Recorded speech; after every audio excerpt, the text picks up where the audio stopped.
Hi, I'm Pete Andresen with Andresen and Associates, and we're going to be trying an experiment. It's a beautiful spring day. I'm out here on the front porch, and I'm watching the traffic go by here in downtown Salinas, school across the street. And the question is the road noise going to be so great that you can hear this or not? Because it sure is fun to be out here on the porch in the rocking chair discussing the meaning of life. We got to do this over a bonfire or campfire, don't we? Last week I talked about 30-year returns, and the big gist of that was that even though we had some big bad decades, we had the first decade of the 21st century, which was downright dismal, just brutal. Negative, in fact, for the stock market. We had enough good times so that the stock market produced over 30 years about the 200-year average, which is 10%. Bond market did about 4%, which is a real surprise because that last decade featured 0% interest rates. So over 30 years, things look pretty good, but there are times, again and again, when you can see it coming, but you can't see when. And what happens is, see, it's PG&E. What happens is you can have a decade of underperformance. Vanguard, as you know, I've been talking about them for years. They're one of my favorite places to find advice, and the reason is that they're owned by the mutual fund investors. In other words, if you invest in a Vanguard mutual fund, you literally own a piece of the company, and the value of that is that they are on your side of the table. Vanguard exists to work with you. They have zero reason to do what some of the other investment houses have done, which is to trade against you, give you false information, lure you into making investment decisions that favor them, but not you, not the investor. Vanguard's not like that. So when they talk, it's worth listening. And even when they're wrong, you have to ask, why are they wrong? The answer is they're wrong because the rational minds of the world couldn't figure out what evolved. They've been basically, I've been with them.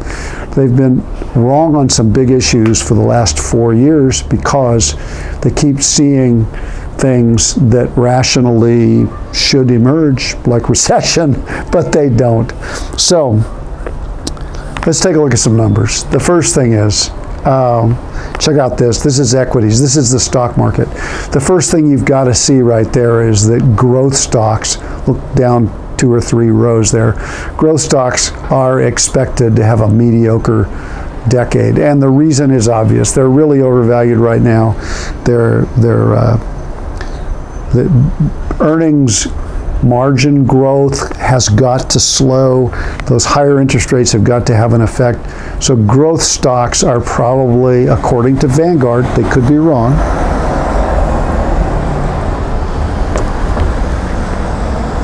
I'm watching the world's motor vehicles go by. They could be wrong, but bottom line, growth stocks are not expected to do great. However, other equity segments such as value and small caps and international are expected to do quite well again. And the reason for that is that they're really, really cheap right now, relatively speaking. So that's what we're seeing. This implies that the S&P 500 index fund could have a rough patch. It also implies that we might see a substantial downturn in the middle of this. And it also implies that that won't be forever, doesn't it? All purveyors of doom to the contrary. Now let's take a look at valuation a little bit. If you look at this graph right here, this is CAPE. This is the basically a adjusted PE, and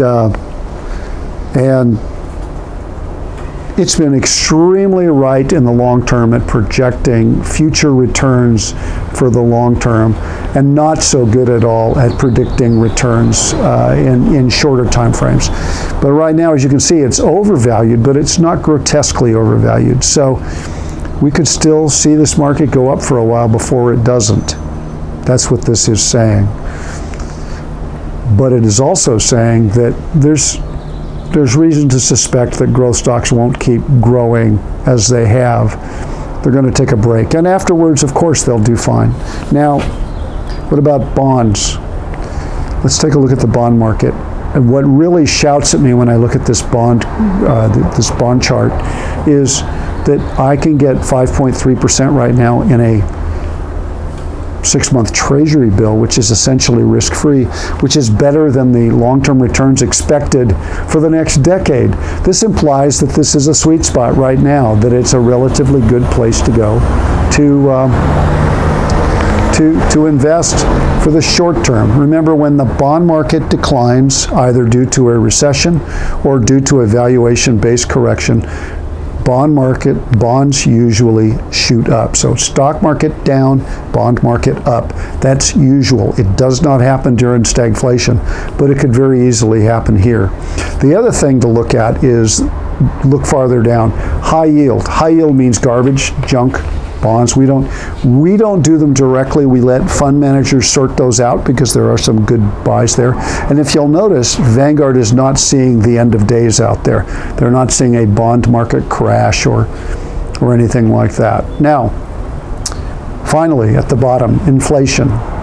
They're seeing 2.9%. So what they're saying is that the Federal Reserve really won't be able to get their hands around it any farther than they already have. So that's what they're predicting for the next decade. They've been wrong before for all the right reasons. But we have to pay attention, don't we? I mean, what should I do when I see somebody this historically accurate produce a prediction like this?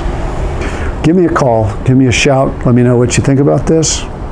Meanwhile, we can watch the cars go by. I wonder where he's going. Okay, I better get back to work. Blessings.